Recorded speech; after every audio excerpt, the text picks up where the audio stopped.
lugar dedicado a proporcionar cuidados y actividades de desarrollo integral a los adultos mayores durante el día a través de profesionales de la salud.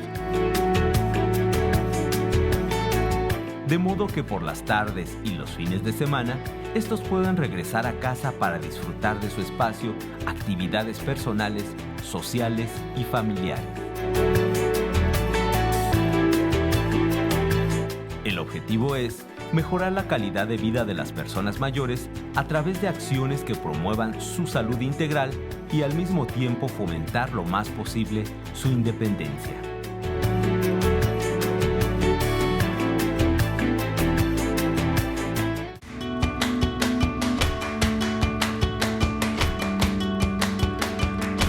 Gracias por esperarnos estos minutitos. Estamos de regreso aquí en la casa, además del teatro, en donde en unos minutos va a empezar con su función el señor Juan Ferrara, que vamos a esa parte de lo que estás haciendo en este momento, que es Made in México.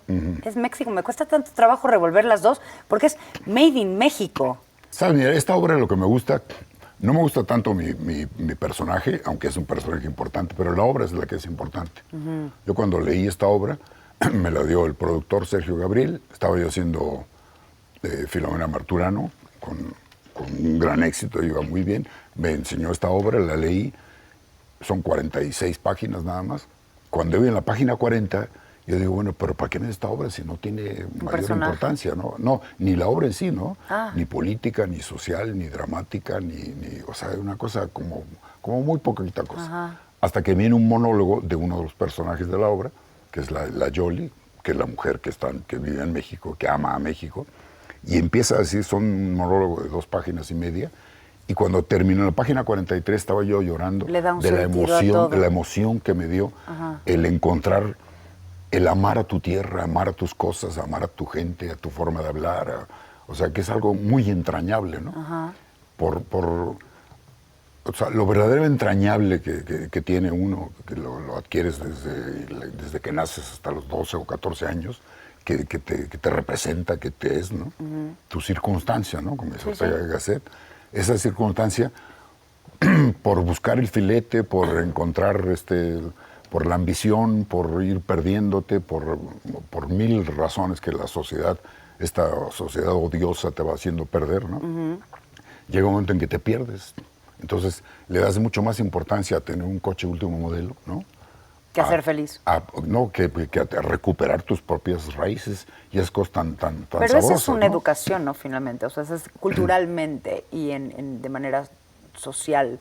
Eso es algo que lo vas aprendiendo casi como de por ósmosis. No es que se dé en tu casa o que no haya principios, sino que afuera te das cuenta que quien tiene el coche es al que primero le abren, ¿no? O sea, le recibe el ballet, o que si tienes un nombre te dan una reservación más rápido que... Sí, bueno, pero eso sería lo socialmente correcto, por así decirlo, ¿no? Ahí sería lo políticamente correcto, lo socialmente correcto, lo amorosamente correcto, ¿no?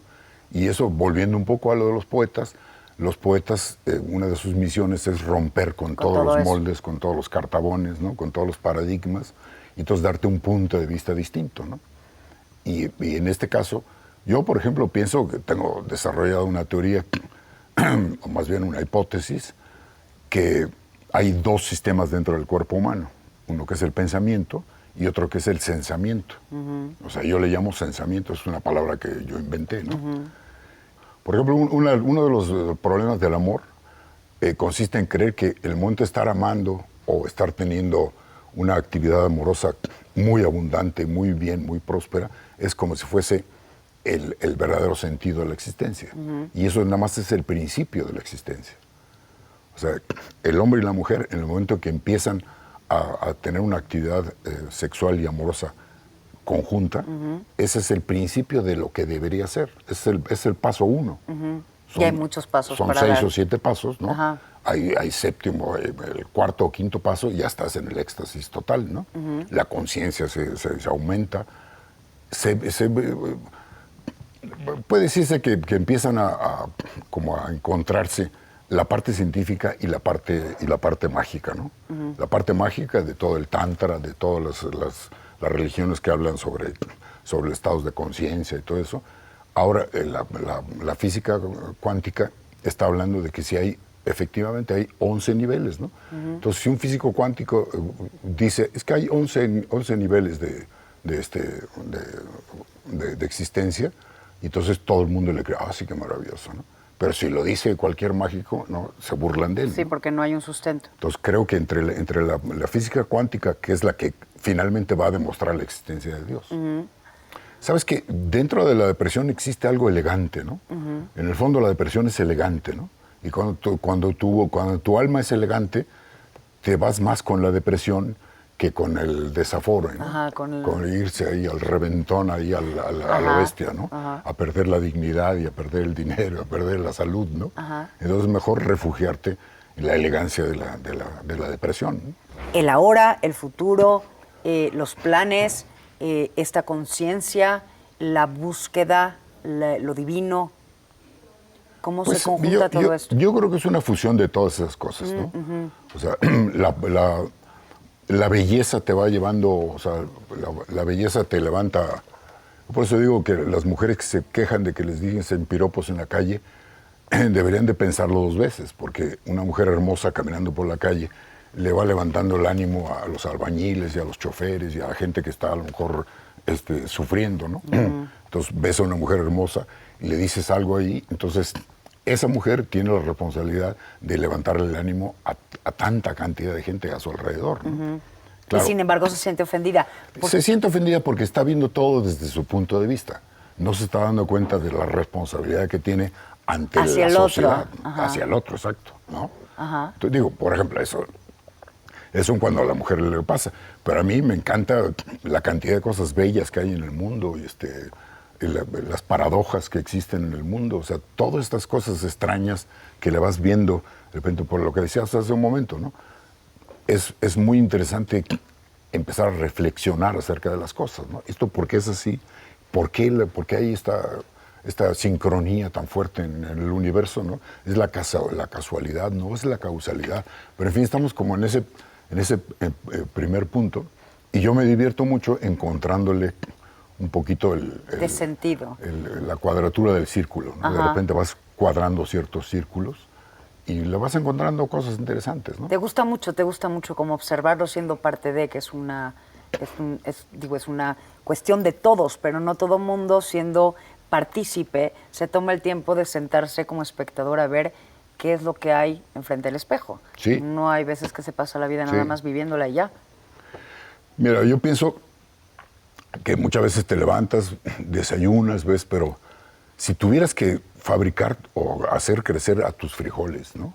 Cuidar que los huevos estén ahí como tiene que ser, el pan horneado como tiene que ser. O sea, son tantos elementos, hay tanta gente a tu alrededor trabajando para que tú te tomes unos huevos con jamón y con frijoles y ni siquiera lo valoras, ¿no? O sea, tenemos que valorar el trabajo tan enorme que hacen todos los seres alrededor, ¿no? Y de repente alguien nada más está haciendo frijoles, por ejemplo, ¿no? Bueno, pues eso es el zen budismo, ¿no? Está haciendo frijoles, algún día llegará a una mesa donde va a ser feliz a alguien, ¿no? Pero el que hace frijoles no va a estar lamentándose, no, ya nada más hago frijoles. No, pues, o sea, no todos pueden ser hipermillonarios. ¿Y cómo crees que se pueda cambiar esta mentalidad? ¿Cómo crees que el mundo podría ser mejor amando lo que hace y sintiéndose responsable por el sentimiento que le ocasiona al otro? Yo creo que es la paciencia.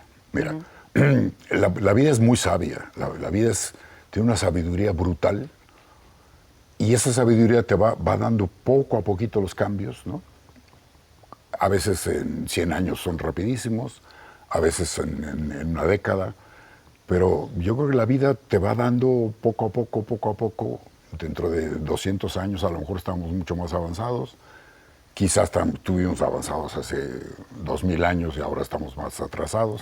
Creo que la vida hay que tener paciencia para percibir los cambios y no querer solucionar todo lo que hay que solucionar. Adelantarse. Es imposible. Hay demasiada maldad en el mundo, muy arraigada, y por más que hagas feliz a alguien, siempre va a venir un infeliz que va a tratar de destrozarlo, ¿no? ¿Y tú cómo te sientes feliz todos los días? ¿Qué es lo que haces para...? No me siento feliz todos los días. Me refiero a levantarte, ¿sabes? Dentro de esa misma quizá depresión o angustia o tristeza o toda la parte como de la balanza que uno podría ver negativa, hay ese ímpetu de seguir viviendo justo también por eso, porque eso puede ser un motor. Pues mira, yo pienso que el gran motor para todo es ser agradecido con lo que te va dando la vida, ¿no? Si lo que te va llegando lo agradeces, ¿no? Entonces la vida misma se conmueve y dice, oye, mira. Está encantado con eso. Les damos poquito y dice, ay, qué y bueno. está encantado. Hombre, ¿no? Qué bueno. Porque no nada más está uno. La vida también está observándonos. Ajá. O sea, no es posible, nadie, o sea, hay tal armonía, hay tal conocimiento de la naturaleza, de todo lo que ocurre, ¿no? Y es tan ingeniosa, tan profunda, tan relativo, y llena. ¿no? Tan relativo, entonces, que detrás de todo eso tiene que haber un ser inteligente. O sea, la naturaleza es mucho más inteligente que el ser humano. Cualquiera de nosotros. Entonces, esa inteligencia, yo no creo que exista una inteligencia que no sea consciente de sí misma. ¿Vas planeando a futuro? ¿Planeas qué quieres hacer el día de mañana, pasado mañana y en unos años? No. Eso es una de las ventajas de vivir al día. Pues la vida te ha dado muchas cosas, porque primero te dio una madre extraordinaria. De tu padre no hablamos, pero yo sé igual qué opinas en ese aspecto. Tienes hijos maravillosos, 2 matrimonios también en tu haber, mucho amor. Sí. Y pues conocemos estas cosas que te hacen felices también. Quería yo adentrarme un poco a la parte como más de lo que piensas y de lo que sientes y de contagiarnos también con eso, porque es muy importante que todos como seres humanos nos tomemos ese momento de reflexión y de, siendo partícipes de la obra, también podamos ser capaces de sentarnos en una butaca y podernos ver. Pues yo te agradezco esta interacción. Le tengo siempre un poco de miedo a las entrevistas porque las entrevistas es un poco de psicoanálisis. Empiezas a hurgar en tu pasado, en cosas que a lo mejor no querías en ese momento o no estabas preparado para hacerlo. Entonces resulta que no eres brillante y que quedas como muy pensativo, ¿no? Ajá. Pero contigo ha sido, o sea, las cosas fluyen fantástico, ¿no? Pues eres una mujer sabia. Muchas gracias. Me da mucho gusto que nos hayas acompañado. Gracias. Y estoy seguro que ha de ser un dulce para todos ustedes poder ver a este hombre que, como les dije en un principio, no es un galán solamente por lo guapo, es un caballero. Ojalá pudieras, no sé si alguna vez te han ofrecido grabar para... O sea, nada me daría más gusto que tener tu voz en el buzón de voz. No me digan que no, así ser la voz del despertador. Muchas gracias por acompañarnos. El señor Juan Ferrara. Son palabras mayores. Gracias. Nos vemos la semana que viene.